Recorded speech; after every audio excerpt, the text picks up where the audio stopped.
Hello दोस्तों, नमस्कार। आज मैं आपको भगवान विष्णु का छठे अवतार सबसे बड़े शिव भक्त परशुराम के बारे में बताना चाहूँगी। सो ध्यान से सुनिए। भगवान परशुराम जी त्रेता युग रामायण काल में एक ब्राह्मण ऋषि के यहाँ जन्मे थे, जो विष्णु के छठे अवतार हैं। पौराणिक वृत्तांतों के अनुसार उनका जन्म महर्षि भृगु के पुत्र महर्षि जमदग्नि द्वारा संपन्न पुत्रष्टि यज्ञ से प्रसन्न देवराज इंद्र के वरदान स्वरूप पत्नी रेणुका के गर्भ से बैसाख शुक्ल तृतीया को मध्य प्रदेश के इंदौर जिला में ग्राम मानपुर के जानावाब पर्वत में हुआ। वे भगवान विष्णु के आवेश अवतार हैं।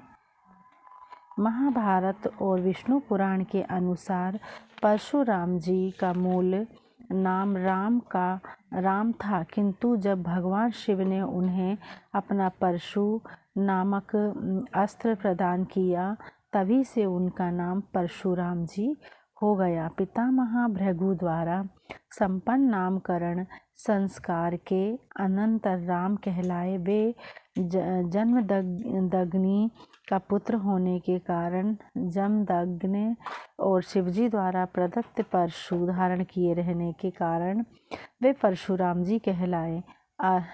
आरंभिक शिक्षा महर्षि विश्वामित्र एवं ऋचिक के आश्रम में प्राप्त होने के साथ ही महर्षि ऋषिक से सर्ग नामक दैवीय वैष्णव धनुष और महर्षि कश्यप से विधिवत अविनाशी वैशाख मात्र प्राप्त हुआ। तदंतर कैलाश गिरी श्रृंग पर स्थित भगवान शंकर के आश्रम में विद्या प्राप्त कर विशिष्ट दिव्यास्त्र विदुद्भी नामक परशु प्राप्त किया। शिवजी ने उन्हें श्री कृष्ण का त्रिलोक्य विजय कवच, स्वराज स्रोत एवं मंत्र कल्पतरु भी प्राप्त हुए। चक्र तीर्थ में किए कठिन तप से प्रसन्न हो भगवान विष्णु ने उन्हें त्रेता में रामावतार होने पर तेजोहरण के उपरांत कल्पपंत पर्यंत तपस्यारत भूगोल पर रहने का वर दिया।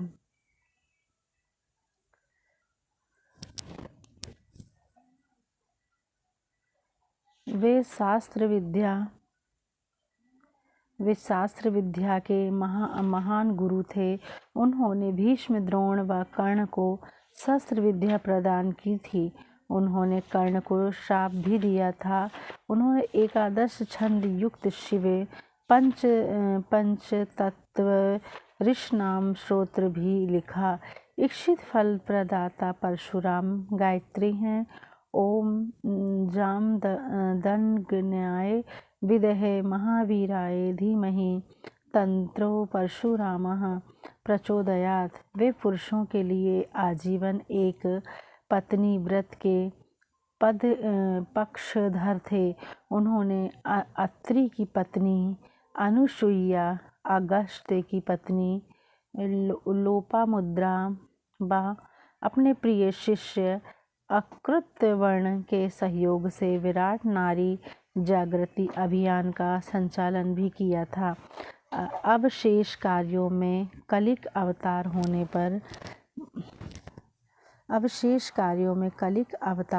पर उनका गुरु पद ग्रहण कर उन्हें शस्त्र विद्या प्रदान कराया भी बताया गया है। उन्हें 21 बार क्षत्रिय विहीन किया था। पौराणिक परिचय है। परशुराम जी का उल्लेख रामायण, महाभारत, भागवत पुराण और कलिक पुराण इत्यादि अनेक ग्रंथों में किया गया है। वे अहंकारी और धृष्ट है वंशी क्षत्रियों का पृथ्वी से 21 बार संहार करने के लिए प्रसिद्ध हैं। वे धरती पर वैदिक संस्कृति का प्रचार प्रसार करना चाहते थे। कहा जाता है कि भारत के अधिकांश ग्राम उन्हीं के द्वारा बसाए गए, जिसमें गोकर्ण, गोवा एवं केरल का समावेश है। पौराणिक कथा के अनुसार भगवान परशुराम ने तिरचला का गुजरात से लेकर केरला तक समुद्र को पीछे धकेलते हुए नई भूमि का निर्माण किया और इसी कारण कोंकण, गोवा और केरला में भगवान परशुराम वंदनीय हैं। वे भार्गव गोत्र की सबसे आज्ञाकारी संतानों में से एक थे, जो सदैव अपने गुरुजनों और माता पिता की आज्ञा का पालन करते थे। वे सदा बड़ों का सम्मान करते थे और कभी भी उनकी अवहेलना नहीं करते थे। उनका भाव इस जीव सृष्टि को इसके प्राकृतिक सौंदर्य सहित जीवंत बनाए रखता था। वे चाहते थे कि यह सारी सृष्टि पर पशु पक्षियों, वृक्षों, फल फूल और समूची प्रकृति के लिए जीवंत रहे। उनका कहना था कि राजा का धर्म वैदिक जीवन का प्रसार करना है, ना कि अपनी प्रजा से आज्ञा पालन करवाना। वे एक ब्राह्मण के रूप में जन्मे अवश्य थे, लेकिन कर्म से एक क्षत्रिय थे। उन्हें भार्गव के नाम से भी जाना जाता है। यह भी ज्ञात है कि परशुराम ने अधिकांश विद्याएं अपनी बाल्यावस्था में ही अपनी माता की शिक्षाओं से सीख ली थी। वह शिक्षा जो 8 वर्ष से कम आयु वाले बालकों को दी जाती है। वे पशु पक्षियों तक की भाषा समझते थे और उनसे बात कर सकते थे। यहाँ तक कि कई खूंखार बनेले पशु भी उनके स्पर्श मात्र से ही उनके मित्र बन जाते थे। उन्होंने सैन्य शिक्षा केवल ब्राह्मणों को ही दी, लेकिन इसके कुछ अपवाद भी हैं, जैसे भीष्म और कर्ण उनके जाने माने शिष्य थे। भीष्म द्रोण कौरव पांडवों के गुरु व अश्वत्थामा के पिता एवं कर्ण को यह ज्ञात नहीं था कि वह जन्म से क्षत्रिय हैं। वह सदैव ही स्वयं को शूद्र समझता रहा, लेकिन उनका सामर्थ्य छुपा न रह सका। उन्होंने परशुराम को यह बात नहीं बताई कि वह शूद्र वर्ण के हैं और भगवान परशुराम से शिक्षा प्राप्त कर ली, किंतु जब परशुराम को इसका ज्ञात हुआ तो उन्होंने कर्ण को यह श्राप दिया कि उनका सिखाया हुआ सारा ज्ञान उनके किसी काम नहीं आएगा जब उसे उसकी सर्वाधिक आवश्यकता होगी। इसलिए जब कुरुक्षेत्र के युद्ध में कर्ण और अर्जुन आमने सामने होते हैं, तब वह अर्जुन द्वारा मार दिया जाता है, क्योंकि उस समय कर्ण को ब्रह्मास्त्र चलाने का ज्ञान ध्यान में ही नहीं रहा। इतिहास प्राचीन काल में कन्नौज में गांधी नाम के एक राजा राज्य करते थे।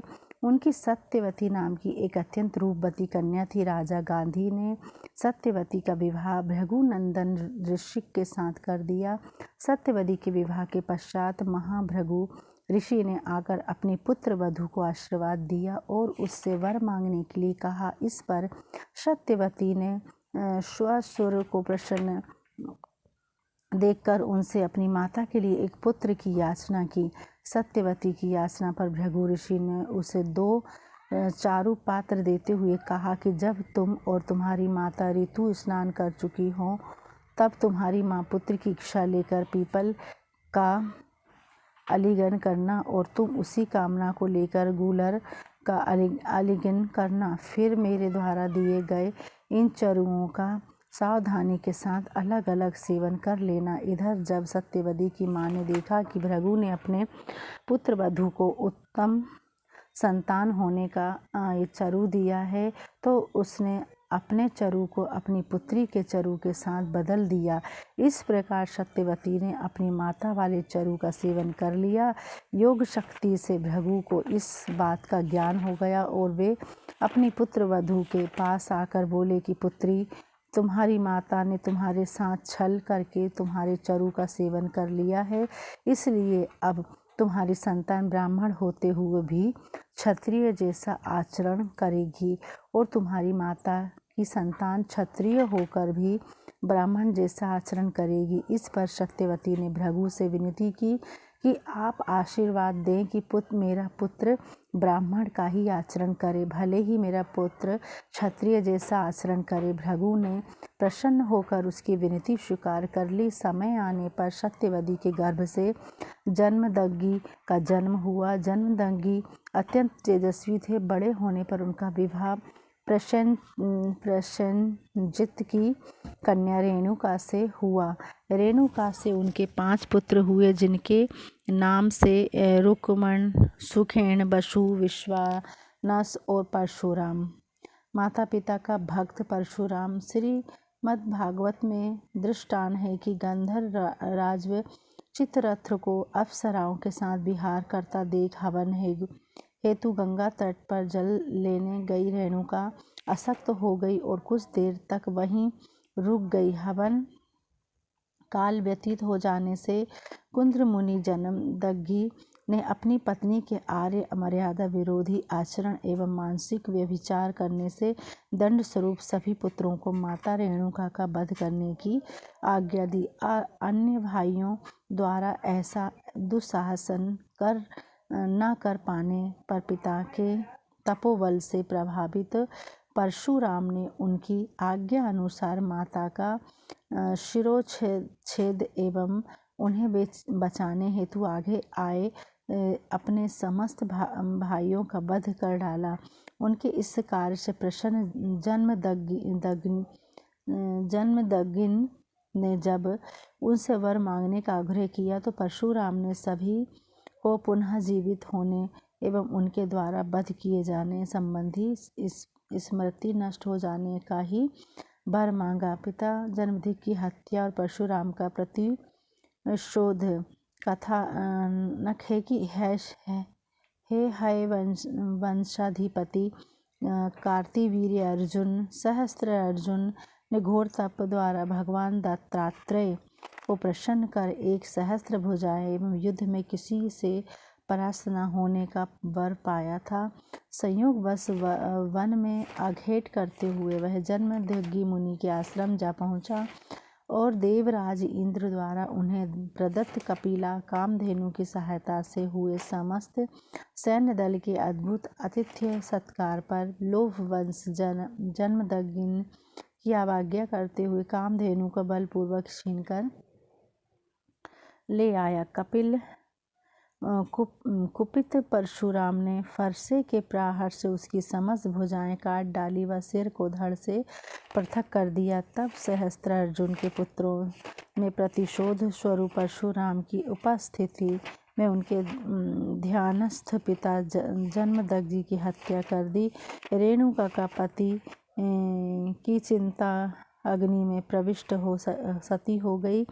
इस कांड से कुपित परशुराम ने पूरे वेग से महिष्मती नगरी पर आक्रमण कर दिया और उस पर अपना अधिकार कर लिया। इसके बाद उन्होंने एक के बाद एक पूरे 21 बार इस पृथ्वी से क्षत्रियों का विनाश किया। यही नहीं, उन्होंने है वंशी क्षत्रियों के रुधिर से स्थलत पंचक क्षेत्र के 5 सरोवर भर दिए और पिता का श्राद्ध सहस्त्र अर्जुन के पुत्रों के रक्त से किया। अंत में महर्षि ऋचिक ने प्रकट होकर परशुराम को ऐसा घोर कृत्य करने से रोका। इसके पश्चात उन्होंने अश्वमेघ महायज्ञ किया और सप्तद्वीप युक्त पृथ्वी महर्षि कश्यप को दान कर दी। केवल इतना ही नहीं, उन्होंने देवराज इंद्र के समक्ष अपने शस्त्र त्याग दिए और सागर द्वारा उच्छिट भूभाग महेंद्र पर्वत पर आश्रम बनाकर रहने लगे। है वंशी क्षत्रियों का विनाश। माना जाता है कि परशुराम ने 21 बार है वंशी क्षत्रियों को समूल नष्ट किया था। क्षत्रियों का एक वर्ग है जिसे है वंशी समाज कहा जाता है। यह समाज आज भी है। इसी समाज में एक राजा हुआ था सहस्त्र अर्जुन। परशुराम ने इसी राजा और इसके पुत्र और पौत्रों का वध किया था और उन्हें इसके लिए 21 बार युद्ध करना पड़ा था। ऋषि वशिष्ठ ने सांप का भाजन बनने के कारण सहस्त्र अर्जुन की मति मारी गई थी। सहस्त्र अर्जुन ने परशुराम के पिता जन्मदग्नि के आश्रम में एक कपिल कपिला कामधेनु गाय को देखा और उसे पाने की लालसा से वह कामधेनु को बलपूर्वक आश्रम से ले गया। जब परशुराम को यह बात पता चली तो उन्होंने पिता के सम्मान के खातिर कामधेनु वापस लाने की सोची और सहस्त्र अर्जुन से उन्होंने युद्ध किया। युद्ध में सहस्त्र अर्जुन की सभी भुजाएं कट गईं और वह मारा गया। तब सहस्त्रार्जुन के पुत्रों ने प्रतिशोधवश परशुराम की अनुपस्थिति में उनके पिता जन्मदग्नि को मार डाला। परशुराम की माँ रेणुका पति की हत्या से विचलित होकर उनकी चिता अग्नि में प्रविष्ट हो सती हो गई। इस घोर घटना से परशुराम को क्रोधित कर दिया और उन्होंने संकल्प लिया, मैं है वंश के सभी क्षत्रियों का नाश करके ही दम लूँगा। उसके बाद उन्होंने अहंकारी और दुष्ट प्रकृति के है वंशी क्षत्रियों से 21 बार युद्ध किया। जब परशुराम बहुत क्रोधी स्वभाव के थे, एक बार परशुराम जी के पिता जन्मदग्नि जी को राजा सहस्त्रार्जुन ने उनसे कामधेनु गाय को छीनने के मार डाला, जिससे बदला लेने के लिए परशुराम ने लाखों पापी क्षत्रियों को मार डाला। परशुराम जी चिरंजीवी हैं।